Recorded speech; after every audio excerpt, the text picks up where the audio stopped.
राजा परीक्षित को भगवत पुराण सुनाते हुए सुखदेव जी महाराज को जब 6 दिन बीत गए और तक्षक नाग काटने में सिर्फ एक दिन शेष रह गया, तब भी राजा परीक्षित का शोक और मृत्यु का भय दूर नहीं हुआ। अपने मौत की घड़ी नजदीक आते देखकर राजा का मन क्षुब्ध होता जा रहा था। तब सुखदेव जी महाराज ने राजा परीक्षित को एक कहानी सुनानी प्रारंभ की। राजन, बहुत समय पहले की बात है। एक राजा किसी जंगल में शिकार खेलने गया। संयोग बस वह रास्ता भूलकर किसी बड़े घने जंगल में पहुंच गया। उसे रास्ता ढूंढते ढूंढते रात्रि पड़ गई और वो रास्ता भटक गया और भारी बरसात भी होने लगी। जंगल में सिंह, बाघ आदि बोलने लगे। वह राजा बहुत डर गया और किसी तरह रात गुजारने के लिए और विश्राम करने के लिए जगह ढूंढने लगा। रात होने की वजह से उसे दूर एक दीपक जलता हुआ दिखाई दिया। वहां पहुंचकर उस राजा ने एक बड़े ही गंदे बहेलिये की झोपड़ी देखी। वह बहेलिया ज़्यादा चल फिर नहीं सकता था, इसलिए झोपड़ी में ही एक तरफ उसने मलमूत्र करने का जगह बना रखा था। अपने खाने के लिए उसने जानवरों का मांस अपनी छत पर लटका रखा था। बड़ी ही गंदी, छोटी और दुर्गंध युक्त वह झोपड़ी थी।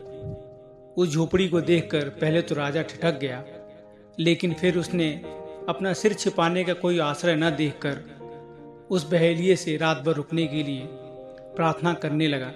उस बहेलिये ने कहा कि यहाँ पर अक्सर लोग अपना सर छुपाने के लिए आ जाया करते हैं और मैं उन्हें ठहरा तो लेता हूँ, लेकिन दूसरे दिन जाते समय वो बहुत ही झंझट करते हैं। इस झोपड़ी की गंध उन्हें ऐसी भा जाती है कि फिर वो छोड़ना नहीं चाहते हैं और इसी में रहने की कोशिश करते हैं। इस पे मालिकाना हक जमाने लगते हैं और ऐसे झंझट में मैं कई बार पड़ चुका हूँ। इसलिए अब मैं किसी को भी यहाँ ठहरने नहीं दूंगा। मैं आपको भी यहाँ नहीं ठहरने दूंगा। राजा ने प्रतिज्ञा की कि मैं सुबह होते ही यहाँ से घर खाली करके चला जाऊंगा। राजा ने कहा कि उसका काम तो बहुत बड़ा है, पर वो यहाँ भटकते हुए संयोग बस आ गया है। सिर्फ एक रात ही काटनी है। बहेलिये ने राजा को रुकने के लिए अनुमति दे दी। फिर सुबह होते ही बिना कोई झंझट किए झोपड़ी खाली कर देने का शर्त भी उसे याद दिलाया।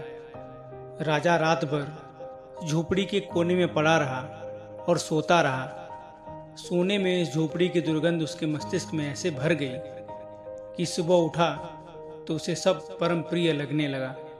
अपने जीवन का वास्तविक उद्देश्य भूलकर वह वहीं निवास करने का सोचने लगा। वह उस बहेलिये से और ठहरने के लिए प्रार्थना करने लगा। इस पर बहेलिया भड़क गया और राजा को भला बुरा कहने लगा। राजा को अब वो जगह छोड़ना और झोपड़ी छोड़ना झंझट लगने लगा और दोनों के बीच उस स्थान के लिए वाद विवाद शुरू होने लगा। अब यह कथा सुनाकर सुखदेव जी ने राजा परीक्षित से पूछा, राजन, ये बताइए कि क्या उस राजा के वहां रहने के लिए झंझट करना उचित था? परीक्षित ने उत्तर दिया कि भगवान, वो राजा कौन था? उसका नाम तो बताइए।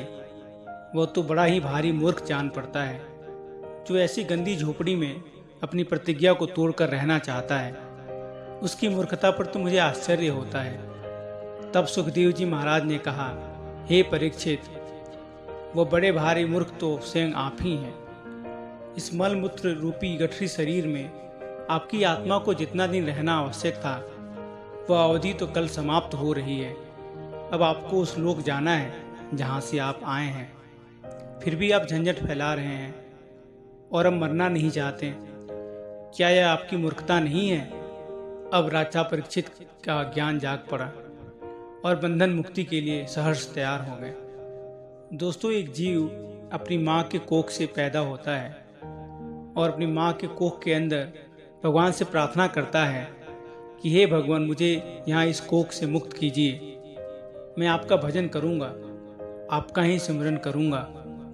और वह जब जन्म लेकर इस संसार में आ जाता है, तब वो उस राजा की तरह हैरान होकर सोचने लगता है कि मैं ये कहाँ आ गया, और पैदा होते ही रोने लगता है। फिर उसे उस बदबूदार झोपड़ी की तरह यह गंध ऐसी भा जाती है कि फिर जाने का नाम नहीं लेता है, छोड़ने का नाम नहीं लेता है और झंझट करता है। वो अपना वास्तविक उद्देश्य भूल जाता है और यहीं हमेशा रहना चाहता है। दोस्तों, जीवन का उद्देश्य आत्मिक कल्याण है, न कि भौतिक सुख।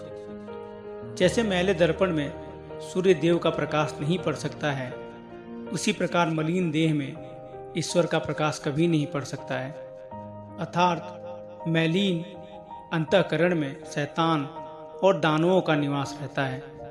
और अतः ऐसा इंसान भगवान के द्वारा दिए हुए दिव्य उपहारों और शक्तियों का कभी भी योगी नहीं बन सकता है। जब तक मन में खोट है और दिल में पाप है, वह कभी भी भगवान को नहीं पा सकता है। दोस्तों, अगर आपको वीडियो पसंद आया है तो लाइक कीजिएगा और शेयर कीजिएगा। और भी कहानियों के लिए इस चैनल को सब्सक्राइब जरूर कीजिएगा। मिलता हूँ अगली वीडियो में, तब तक के लिए राधे राधे।